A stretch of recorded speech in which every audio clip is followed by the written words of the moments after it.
When you create materials for your topics inside the Google Classroom, you'll always start from this Create Plus button, and we're going to go through the topics in order. We'll start with the standards topic. So when you create this material, this is what you're going to pick this time, which is material. For other topics we will use other things, but this will be just material. So I have the image below of the box you get for material inside your Google Classroom, and we'll go through this image in a moment.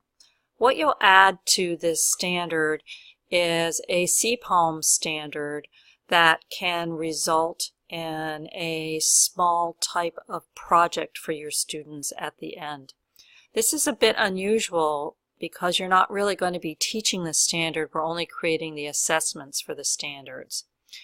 And you'll put this in the title area, but you'll also put in an ISTE student standard, and this is a link to those, and this is what they look like.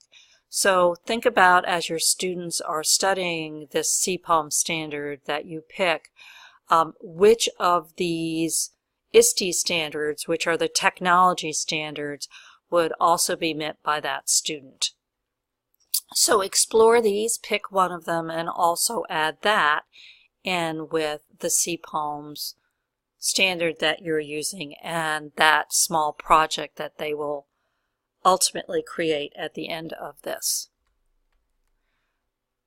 So here's what it looks like, the box. So you'll put your CPALMS standard here, number 1 in your ISTE standard, and then you'll put the description of that standard as well, both the ISTE and the CPALMS standard. These are just simple copy and paste maneuvers. Then you have to make sure that you pick the right drop-down menu to choose that standards topic, because you're working on the standards topic right now.